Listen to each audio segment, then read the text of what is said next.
Welcome to the Hidden Truth Stories channel. Today, we're diving deep into an unexplored historical mystery. The Massachusetts farmhouse air was thick with the scent of dried lavender and forgotten leather.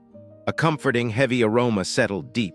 Professor Alara Vance, a Mesoamerican paleography specialist, traced dust motes. Moonlight cut across old oak floorboards. She wasn't here for colonial history. Alara sought a hidden, older chapter, a forgotten truth whispered in historical silence. This quest began with the silent phone call asterisk. The phone itself was a 1940s black rotary model, heavy and unusual. It was found tucked inside a cedar chest. The owner was Alara's great aunt, Evelyn, recently deceased. Evelyn was known only for her eccentric silence. She never left the farm. What made the phone remarkable was the focus of Alara's deep dive. Strange, meticulous silver and jade glyphs were inlaid into the plastic shell around the dial. These glyphs bore an uncanny, impossible resemblance to the Olmec script. Alara had spent 20 years studying this language, silent for nearly 3 millennia. She ran a gloved finger over the cold, smooth jade. It felt less like an artifact, more like a living memory. Evelyn, the quiet aunt, left one cryptic instruction pinned to the receiver. "It never rings, but it always connects." Alara first dismissed it as the rambling of a lonely woman.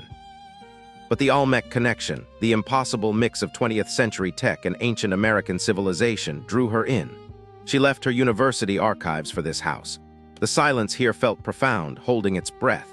The next morning, fueled by coffee and curiosity, Alara began excavating Evelyn's meager belongings. She needed context for the strange device. The phone was disconnected, the cord cleanly cut near the wall jack. Yet it hummed low, vibrating almost imperceptibly. In a small, locked, fireproof safe beneath the pantry floorboards, she found it. A leather-bound journal, brittle with age, filled with Evelyn's neat script. It chronicled not a life of farming, but a lifetime of solitary, secretive research. Entries spoke not of weather, but of Yucatan geological surveys. They detailed seismic anomalies beneath the Gulf of Mexico. Most startlingly, they described a clandestine society. The Ethelred Circle was founded in the early 1900s. Its sole purpose was quietly preserving ancient, pre-Columbian knowledge.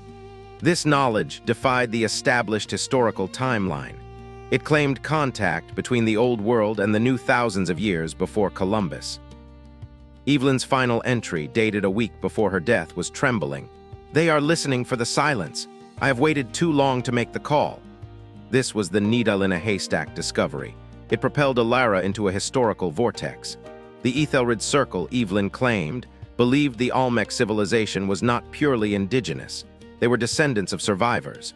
A great geological catastrophe had erased a powerful, maritime Bronze Age culture. That culture's original homeland lay far north, perhaps in the Berkshires. This was an audacious, heretical claim, proving it would rewrite all human history. The phone, then, was not merely decorative. It was a relic, a tool, a symbol of this forgotten foundational truth. Alara spent 3 days immersed in the journal. She cross-referenced names and dates. She used obscure geological papers and rare library indexes. She discovered the Ethelred Circle's research centered on a geological fault line. It ran beneath the Berkshires and stretched straight down. It led to the Olmec heartland. They named this line the asterisk axis of echoes. The Olmec glyphs on the phone were not just decorative. They formed a 7-digit numerical sequence. It was a phone number, or perhaps a frequency. Driven by scientific compulsion, Alara moved the rotary phone. She took a modern satellite phone rig. She went to the deepest, quietest part of the farm. This was a small clearing, overgrown and ringed by ancient maples. She connected the relic's severed cord. She used a frequency modulator hastily bought and rigged. It connected to her satellite equipment. This was a wild, Hail Mary attempt. She would treat the number like a radio wave. She had no expectation of success, only the need to exhaust the hypothesis. The air was cool and still as the sun dipped. It painted the sky violet and fatting rose. Alara carefully dialed the 7 Olmec numbers. The heavy disc rotated, a mechanical asterisk clack, clack, clack. The sound was deafening in the wilderness silence. She held the receiver to her ear. The plastic was smooth and cool. She expected the static of failure, but there was no static.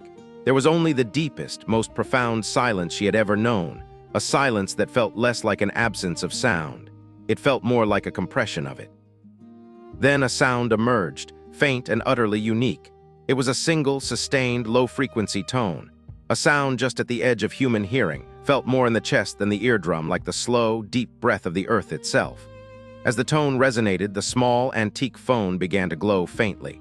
An inner light emanated from the jade inlays. It pulsated with the rhythm of the sound. The satellite equipment whined. Its screen flashed with impossible data. A spike in low-frequency radio waves registered. It originated not from the atmosphere, but deep within the earth, directly beneath her. And then the voice. It wasn't a voice she knew, no human language, no familiar cadence. It was a modulated sound, clicks, trills, and sustained harmonic frequencies. It resonated with an almost unbearable beauty, like a whale song translated through quartz. Yet incomprehensibly, she understood it. Not through hearing, but through an immediate, visceral knowing. It bypassed her linguistic training. It settled directly into her consciousness. The message wasn't in words, but in pure information. A cascading flood of images and concepts. It spoke of a vast, interconnected knowledge network, not a society, but a system of data transmission. This system was used by the original inhabitants of this continent. Survivors of a Bronze Age civilization had mastered geomancy. They used seismic communication. They didn't use copper wires. They used the Earth's natural resonant frequencies, the axis of echoes. They used it to communicate and store their history. The silent phone call was silent because it wasn't meant for the ear. It was meant for the mind, a direct neural acoustic link to the planet's memory core. Evelyn, a secret keeper of the Ethelred Circle, had reactivated it. The images poured forth, massive, terraced cities, built not in jungles but in once fertile valleys. These were the valleys of the now-sunken land bridge. It stretched between North America and Europe. Vessels were seafaring, powered by an unknown electrical charge. Then came a sudden, catastrophic shift in the Earth's crust, the Great Flood. The event scattered the civilization. One group went south, becoming the Olmec. They carried the glyphs and the knowledge of the Earth's pulse. The other group stayed behind in the mountains. They became the reclusive, knowledge-guarding Ethelred Circle. The message wasn't a warning, but a chronicle, a history of survival. The civilization had not vanished. It had simply gone silent. Its library was now the deep core of the Earth itself. Alara realized with a breathless, overwhelming clarity. The Olmec glyphs on the phone were not a number. They were a *** harmonic key ***, the precise set of seismic frequencies needed to tune into the ancient global network. The voice, the information stream, faded, as gently as it had begun. It was replaced once more by the profound, comforting silence, the silence of the Massachusetts wilderness. The jade inlays ceased glowing. The antique phone felt cold and inert.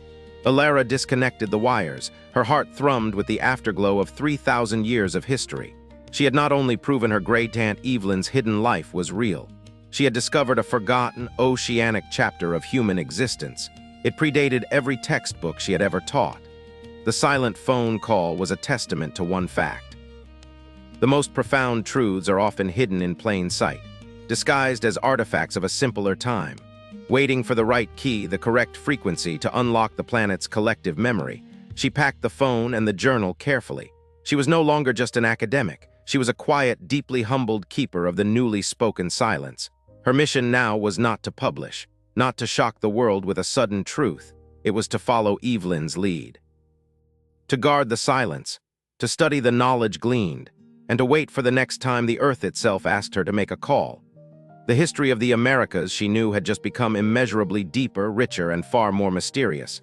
She looked at the ancient maples. They felt less like trees now, more like silent, timeless sentinels. They guarded the Earth's profound, sleeping secret. This mysterious journey ends here, but stay tuned for more untold stories in our next video.